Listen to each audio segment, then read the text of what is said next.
Olá, hoje eu queria compartilhar com vocês dois aprendizados budistas que eu levo comigo sempre.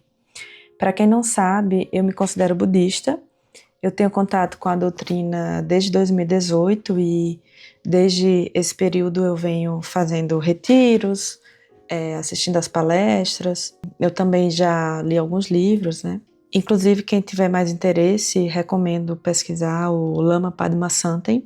Ele é um lama brasileiro, um mestre, né, um mestre budista, que fundou vários centros budistas em todo o Brasil, inclusive tem um em Maceió, que é no bairro da Garça Torta, e em outras cidades também do Brasil. Eu estou muito longe de ser uma pessoa iluminada, é justamente por isso, por ter muita dificuldade, por precisar aprender muita coisa que eu fui atrás do budismo, né? Enfim, vou compartilhar aqui com vocês. O primeiro ensinamento é a impermanência, né? Que a vida é constante impermanência.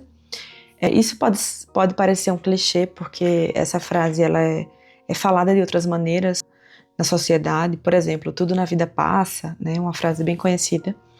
Mas eu acho que o ensinamento budista amplia essa visão e eu queria falar um pouquinho sobre isso. Para o budismo, a impermanência quer dizer tudo que existe está em constante mudança, nada permanece igual de um momento para o outro e não existe nada estável ou eterno no mundo. E hoje eu tenho a compreensão de que tudo é impermanente, tanto as coisas ruins como as coisas boas. Geralmente a gente tenta focar que o ruim é impermanente, né? Vai passar. Mas a gente também tem que entender que as coisas boas também passam. Então, não adianta segurar as situações, um trabalho, uma pessoa. Então, quando a impermanência bate, seja aquilo muito bom para você, ruim, o que for, não adianta ficar tentando segurar aquilo. É melhor ir em frente, aceitar, fazer o que você pode, claro, caso seja uma coisa que você precisa resolver, enfim, né? Uma doença, perder o trabalho, enfim.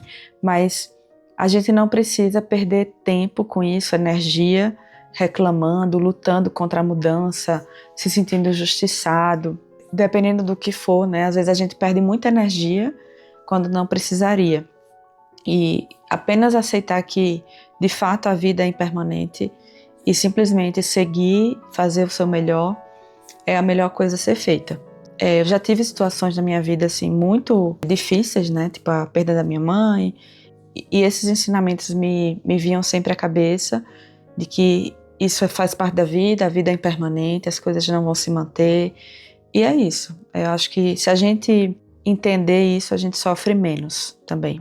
É uma questão até falada no budismo, né? Que não aceitar isso também é uma causa de sofrimento, né? Isso nos causa sofrimento.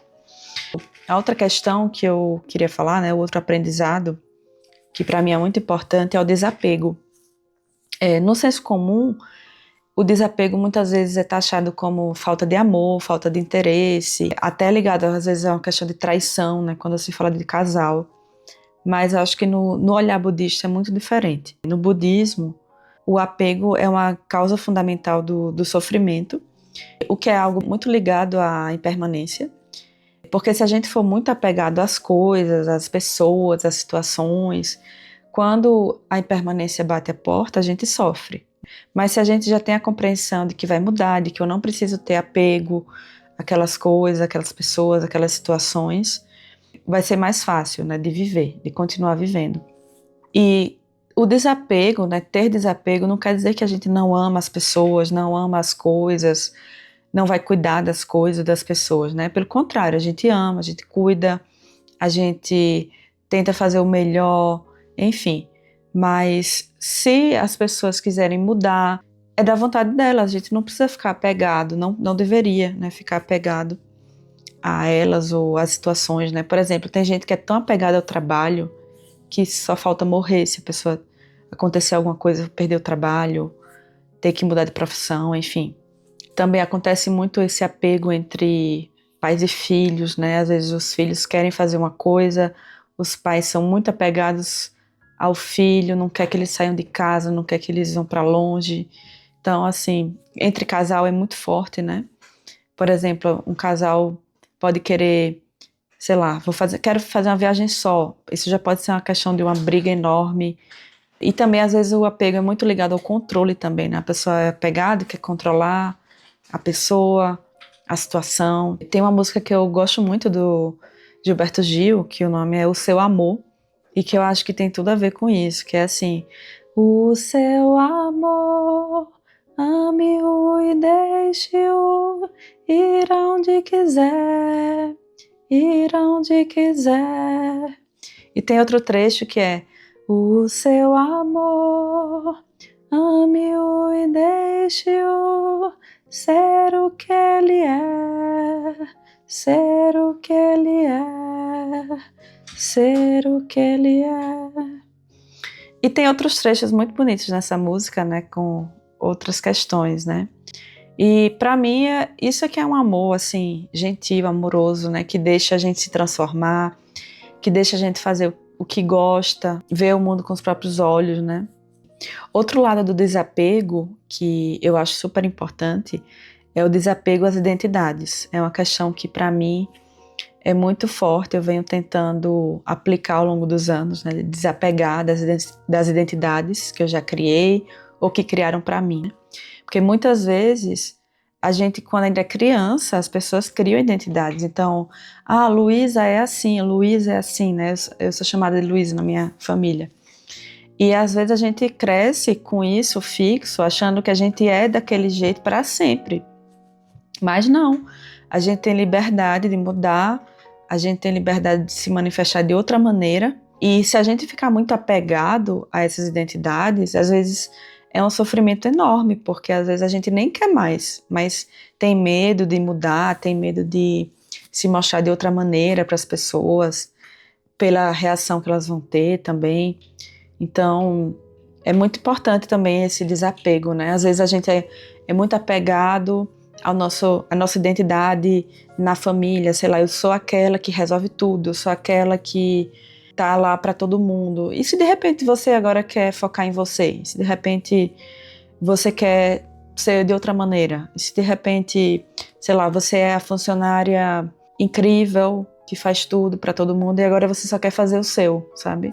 Só a sua partezinha ali, ficar de boa. Então, assim, a gente pode ter a liberdade de mudar.